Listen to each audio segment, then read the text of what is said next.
بسم اللہ الرحمن الرحیم۔ سامعین مکرم، ایک سوال پوچھا گیا ہے کیا کہ اگر شوہر نے بیوی کو طلاق دے دی ہے، اگر یہ مسئلہ اہل حدیث سے پوچھ لیں، اہل حدیث اسے حلال قرار دے دیتے ہیں، تو کیا یہ جائز ہے؟ میاں بیوی پھر ساتھ رہ سکتے ہیں؟ دیکھیں، یقیناً اگر اہل حدیث سے آپ نے فتویٰ لیا ہے اور شوہر اگر بیوی کو 3 طلاقیں دے چکا ہے تو کسی صورت میں بھی وہ ساتھ نہیں رہ سکتے، چاہے وہ اہل حدیث سے فتویٰ لیں، چاہے وہ سنی سے فتویٰ لیں، چاہے وہ بریلوی سے فتویٰ لیں، چاہے دیوبندی، کسی مسلک سے بھی آپ فتویٰ لیں تو آپ ساتھ کسی صورت میں نہیں رہ سکتے، اور یقیناً وہ آپ کے لیے حرام ہے۔ آپ فوری اس کو علیحدگی کریں۔ اگر آپ ساتھ رہتے ہیں تو یہ زنا کے زمرے میں چلا جائے گا، اور یقیناً آپ اس مسئلے کو غور سے سمجھیں۔ اور دوسرا سوال یہ پوچھا گیا ہے کہ آن لائن جو ارننگ ہے، یعنی آن لائن پیسہ کمانا، بہت سی واٹس ایپ ہیں جس سے پیسہ کمایا جاتا ہے اور ارننگ کی جاتی ہے، اور کچھ ان کے پروجیکٹ ہیں جو ان کو سیل کیا جاتا ہے، یعنی مثال کے طور پر ان کی سی وی بنی جاتی ہے۔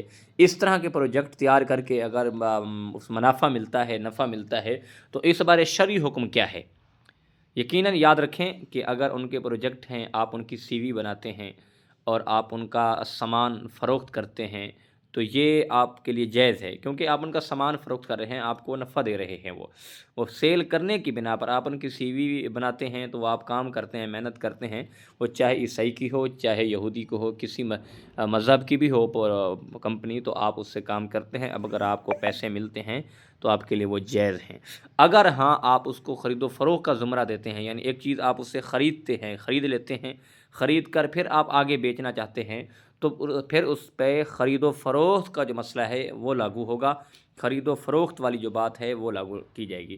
بقیہ جو ہے آپ ان کا پروجیکٹ جو ہے وہ کام کر سکتے ہیں۔ آن لائن ارننگ جو ہے آپ اس میں یقیناً لحاظ یہ ہو کہ جائز کام ہو، یہ نہیں جائز ہو یعنی سود کا کام ہو، سود کے کام کو آپ خرید و فروخت کرنا شروع کر دیں تو یہ جائز نہیں ہے۔ اگر جائز کام ہے تو پھر آپ خرید بھی سکتے ہیں اور فروخت بیچ بھی سکتے ہیں، اس میں نفع بھی لے سکتے ہیں۔ یہ شرعاً بھی جائز ہے اور اصولاً بھی جائز ہے۔ اگر یہ جائز ہے تو یعنی ناجائز کام سے آپ گریز کریں۔ اللہ پاک ہمیں دین سمجھنے کی امید ہے کہ آپ کو سمجھ آ گئی ہوگی۔ وما علیہ الا البلاغ المبین۔